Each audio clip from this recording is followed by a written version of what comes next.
Hey everyone, it's your girl Shauna J. Thank you so much for tuning into my channel. I so appreciate you being here. Today we're going to be talking about something that I am super passionate about. If you follow my channel, you already know this. Today we're going to be talking about smelling expensive on a budget. Y'all know I love these kind of videos. When I just started to wear fragrances, that was my aim. I just always wanted to smell freaking like amazing and expensive. I remember one time I went into Perfumania. For those of you guys who don't know, Perfumania is like a perfume store, okay, that you could walk in, you could test fragrances. And while I was in this store, the lady that was behind the counter, she was helping me, with fragrances, and I was being very indecisive. I just wasn't smelling anything that I felt was for me. And the last thing I remember her telling me was that you're not gonna find what you're looking for in here. You're looking for something that smells very expensive, and you're not gonna find that in here. And I was like, what? At first, I kind of took that personal. I'm like, what kind of attitude is this? But I kind of appreciate the fact that she told me that because, it prevented me from wasting a lot of time. I started to venture out and go into the more expensive department stores. So girl, yes, I've always been into smelling really expensive. But of course, on this channel, we don't like to spend a whole lot of money on perfumes. And I really honestly believe that you don't need to spend a whole lot of money in order to smell expensive. I haven't bought like a real expensive perfume in forever, and I'm doing fine, and I get compliments, and I smell good, and I smell expensive. And with these fragrances that I'm going to share with you guys today, you can smell expensive too on a budget. Let's jump right into this video. Okay guys, so the first fragrance that I'm gonna start out with, now bear with me, it's a French brand, so I'm gonna have a little bit of problem or difficulty pronouncing this one, but I'll do my best. So the bottle is right here, and the name of this fragrance is called Salted Green Fig, and it's by a brand called La Maison de Aubusson. So if you visit TJ Maxx on the regular, you probably recognize this bottle. It's always sitting there. I only paid $12.99 for this fragrance. I was not expecting much from this one, but as soon as I sprayed it out in TJ Maxx, I was like, oh my god, this is giving me like expensive vibes. It's a very clean fragrance. It's green, it's watery, it is a little bit salty, it's musky, and it's very aromatic. It's a beautiful casual light type scent, but it smells like the type of casual fragrance that wealthy people be wearing. Now, back in the day, I had a perfume that kind of smelled like this, or at least it gave off the same vibe. The name of this perfume is kind of tricky for me too. It's by Hermes, and this one is called Un Jardin sur le Nil. I apologize if I'm not pronouncing that properly, but once upon a time, I used to wear that fragrance. I'm gonna put a picture right here, and this is giving me that vibe. You could probably get 4 hours out of this fragrance, depending on how heavy you spray. For those of you guys who follow my channel, you already know that I'm a very light sprayer, so it could just be me, right? But when I wear this one, I get around 4 to 5 hours out of this. But if this sounds like something that you like, guys, I promise you, you will not be disappointed. Up next is a fragrance from the house of Banana Republic, and this one is called Tobacco and Tonka Bean. This fragrance right here gives off niche vibes.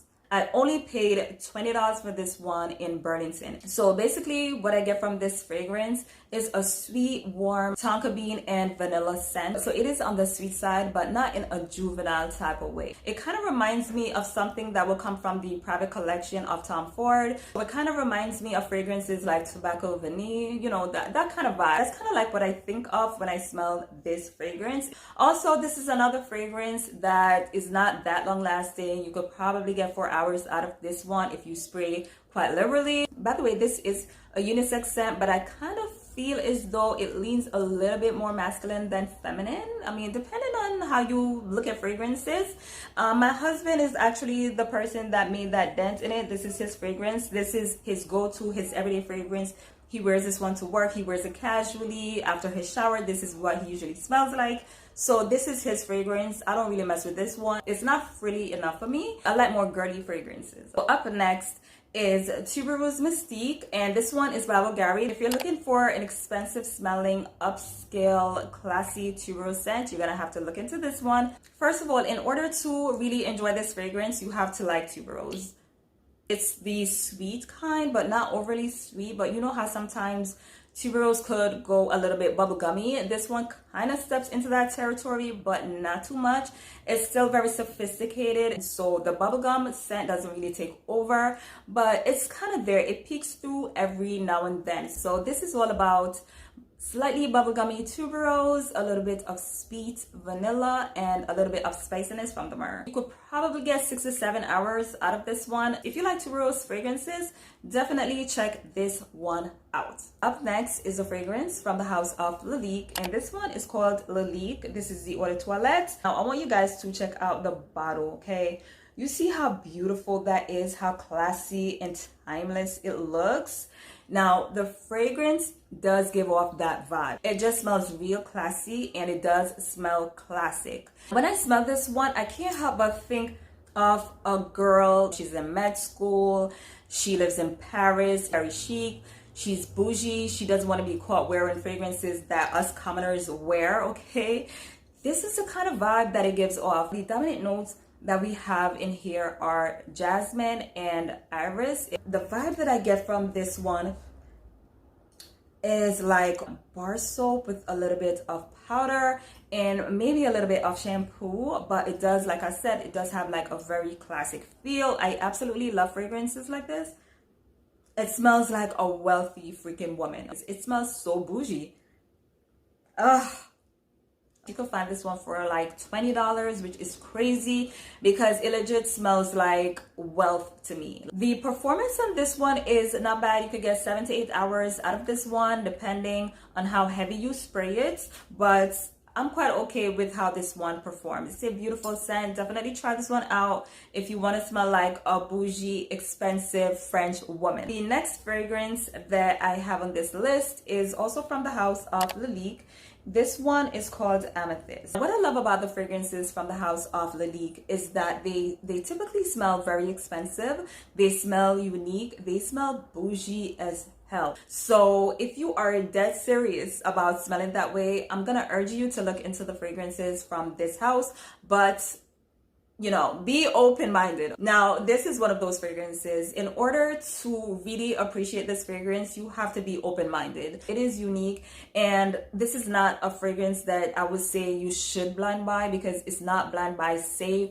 Let me repeat that. This is not a blind buy safe fragrance. You could find this one for like $23, $27 or something like that. Very inexpensive. In the opening, you get like a lot of dark fruits, overripe fruits. Now, underneath these overripe, dark, sweet fruits, you're gonna get like a soapy, musky vibe. I do find it to be a very charming fragrance. But anyway, guys, let's jump into the next fragrance. This is Amethyst, and this is from the house of Lalique.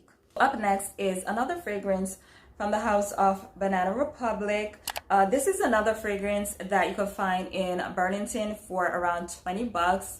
These fragrances are always in there. You just have to get lucky and catch them, okay? Because online they are a little bit more expensive, like I said earlier. This is yet another fragrance from this line that I have in my collection. Whenever I smell this fragrance, it makes me think of warm weather, the beach, tropics, something like that. But it's not like a sweet, tropical, fruity type of scent. This is more like hot sand, clean cotton, classy vibes. And that's the reason why this fragrance made it to this list. This fragrance is often compared to Soleil Blanc by Tom Ford. So it does have that type of vibe. And it's definitely the kind of fragrance a wealthy woman would wear to the beach or like a beach date or something like that. Yeah, but anyway, guys, that's that for this fragrance. This is Banana Republic's Gardenia and Cardamom. Okay, so we're gonna start off with this fragrance right here, which is Donna, and this is from the house of Trussardi. The first time I experienced this fragrance, the first thing I thought was, oh my god, this smells expensive, it smells bougie, it smells like something that a wealthy woman would wear. Even before I knew the story about why this fragrance became so popular, which is probably because some celebrity wore it. Like, I don't keep up with celebrities, I'm gonna be honest, okay? But I heard some celebrity wore this perfume, she made it famous. And honestly, when I heard that whole story, I was not surprised because ever since I received this fragrance, I was like, oh my god, this smells like so bougie. It smells like something a rich or a wealthy woman would wear, especially to like somewhere nice, you know. This is kind of like the vibe that I personally get. So when I see people saying that this is like a casual fragrance, I'm just like, no, I don't get casual from this at all. I would probably wear this fragrance when I'm getting real dressed up and, you know, I'm gonna mingle with some rich folks or something like that. That's actually the vibe that I get, you know, when I smell this one. This fragrance smells expensive as hell and smells really bougie. It smells really good, okay? It smells so good. This is just my type of fragrance. It smells so good. Right away, you get the citruses. It's not too tart or anything like that. It's like a mild, sweet citrus, which apparently is yuzu. It smells so good. So it smells a little bit like oranges or something like that, but like a little bit sweeter. It smells really good. Now, the dominant flower that we have in here is jasmine. It smells so beautiful. We also have orange blossom, and it's definitely giving this fragrance that slightly soapy vibe. And when it dries down, you get a little bit of that cedarwood and some creamy vanilla. Oh my God, it's to die for. It smells so beautiful. Never experienced anything like this, but let me tell you, if you haven't tried this fragrance yet, I don't know what you're waiting for. The only issue that I have with this fragrance is the fact that I wish it would project more. Now, apparently the celebrity person that wears this fragrance gets a lot of compliments, like a load of compliments when she wears this fragrance. So apparently people can smell it. Yes, it does give off a wealthy person type scent. Beautiful. The next fragrance that I have here is Live in Love, and this one is from the house of Oscar de la Renta. Now, a lot of you guys gave me feedback on this fragrance, which I do appreciate. Okay, a lot of you guys came back and said that you bought this fragrance because of me and you really like it. I really do appreciate the feedback, because sometimes I wonder like what happened after you guys buy the fragrances. Okay, when I smell this one, it literally makes me think about spring. It's very fresh, it's green, it's watery, it's dewy, it literally glistens. It does have like a mature vibe to it. I would even say slightly vintagey, but not really. It still does have a modern touch to it, but I would say that yes, it does feel a little bit vintagey, and it does smell like a grown-up woman. Like that's kind of like the vibe that I get. But if you like green, fresh, watery, sheer florals, definitely look into this one. And I find this one to be very long-lasting. So if it sounds like something that you'd be into, definitely try it out. It definitely smells rich to me. Definitely smells like that's what Oscar de la Renta had in mind. This is Live in Love, and it's from the house of Oscar de la Renta. Okay, so the last fragrance that I have on this list is from the house of Estee Lauder, and this one is called Modern Muse. First of all, this is a creamy white floral type of scent. I think Narciso Rodriguez for her. Also think Lovely by Sarah Jessica Parker. First of all, this fragrance is so classy, it's so chic, and yes, it smells freaking expensive. Of course, it's from the house of Estee Lauder, and you know, it's a quality perfume, so it does perform very well. So you don't have to worry about that with this fragrance. This is Modern Muse, and this is the EDP. Okay guys, so that is it for me. I hope you enjoyed this video. Let me know what cheap fragrance or affordable fragrance you have in your collection that you consider to smell like wealthy, even though it's like a cheap perfume. I know some people, they click on these videos, they go straight to the comments because they want to see what the real people have to say. Some people don't even want to hear what I have to say. They want to hear what you guys have to say, okay? So if you have fragrances in your collection that you think smells expensive, but it's like very inexpensive, just jot it down in the comments. We'll all appreciate it, okay? Sharing is caring.